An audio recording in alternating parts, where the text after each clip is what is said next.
Traveler, Paimon. I suppose your story is ready. Yep. How about you? Do you need some more time? No need. I am also ready to tell my story. Paimon calls dibs! Paimon first! Please, go ahead. Okay, here goes. Once upon a time, there was an evil researcher who went into the mountains and did a crazy experiment on whooperflowers to transform their appearance. After a lot of pain and suffering, the whooperflowers finally took on a human form. Then they stood by the side of the mountain to wait for unsuspecting bypassers. To whoever spoke to them, they would ask them questions such as, "Who am I? Who are you?" If the bypasser got the wrong answer, the last sound they'd make would be a yelp before the whooperflower ate them alive in one bite. Ooh, truly frightening. What the? You two aren't scared at all! Don't go nitpicking, okay? If you didn't like the story, go write your own!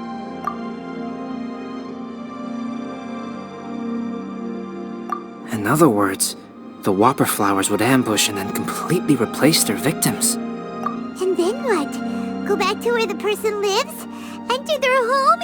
Eat their whole family? Paimon made up this story, but now Paimon's the one who's scared by it. It's a good story. May I write it down? I may bring it up in future conversations. What for? Just to scare people with? Yes. You've got a real mean streak, Albedo. Mine is a little longer than yours. It starts with an alchemist. A great alchemist once created Subject 1. Subject 1 was her proudest achievement, and successfully blended into human society. No one ever would have thought that this friend of theirs was in fact a synthetic human. However, unbeknownst to Subject 1, the alchemist had tried the same experiment many times before he had come into being. Some of the rejects from failed experiments had been discarded, but had not died. Subject 2 was one such failed experiment. He was swallowed by a great dragon that came to rest upon a snow-swept mountain. Many years later, he was resurrected by the dragon's mysterious power. He saw all kinds of people on the mountain, including Subject 1, who had somehow miraculously blended in among them. Never in Subject 2's wildest imagination had he thought it possible for experimental life forms such as they to deceive everyone so successfully. He saw the way humans accepted Subject 1 as a friend, witnessed their affection as they addressed him by name. This was what Subject 2 wanted. Now, all that Subject 2 desired was to replace Subject 1 and take the joy of his existence for himself.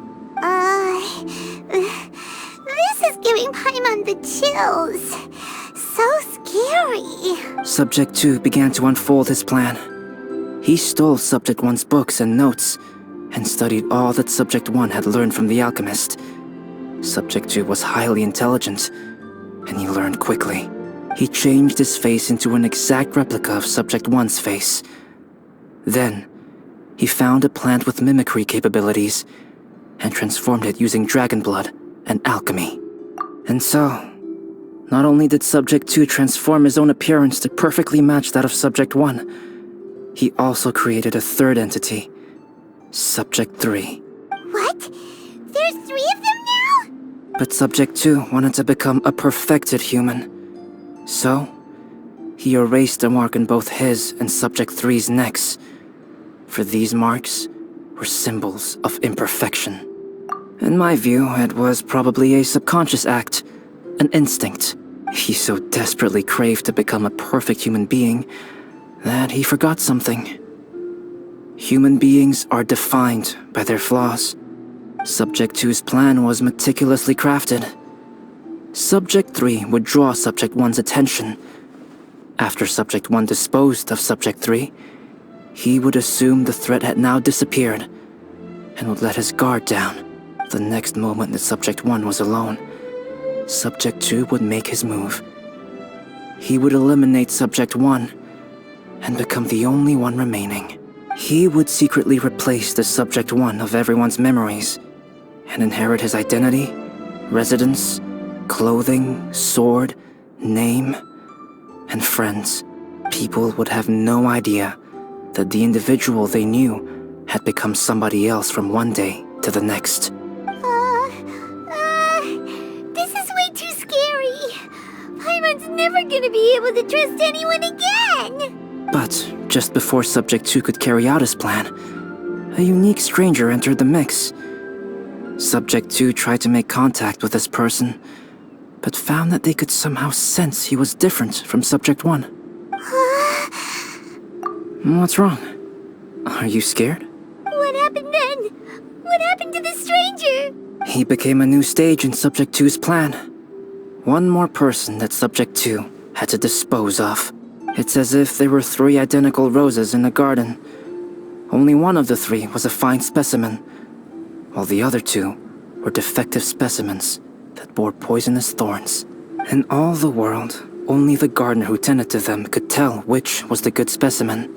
People do not like poisonous plants. Only a perfect rose can fetch a high price. If the inferior specimens wanted to conceal the fact of their worthlessness, they would have to take the gardener out of the picture, using their poisonous thorns.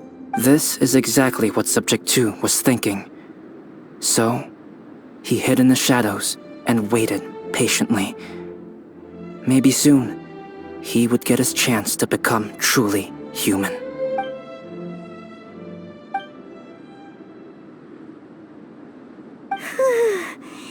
That was intense! So what happened after that? Did Subject 2's plan succeed? Paimon can't bear thinking about it. Fortunately, it is just a story. And even in this story, Subject 2 did not succeed. But you can never let your guard down on Dragonspine. Monsters mutated with Durin's power and blood are also creatures of Rhine-Daughter, just like me. You must beware of all such creatures. I'm glad to hear that. It's okay. I know what I am. You and I are both different, so there is no need for me to hide the truth from you. The only thing is that sometimes, when I think about how mighty the power of alchemy is, I feel so small. As beings who set foot in this world, how arrogant are we in desiring to control our destiny and in desiring to create? Is creation an arrogant act, traveler? If not, why do we call the ones that created us and control us gods? If it is, then what qualifies us to call ourselves creators? How far must we take our reverence and respect, and what purpose does it serve? Nothing special, but whenever I think about it, I feel a twinge of grief. Poor Albedo. Hello? Traveler, are you here? Hey, is that Amber? Thought we might find you here. We're here to deliver a message from Cyrus. There's gonna be a big event down at the base camp, and they want you there too, Traveler. Winter camp is nearing its end. Apparently, even provisional instructors are required to attend. Looks like we need to go, Albedo. Bye for now. Then I won't keep you. I have some things to attend to here, so forgive me for not seeing you down. Don't worry about it. There have been no issues getting up and down the mountain recently. Is everyone ready? Let's not keep them waiting.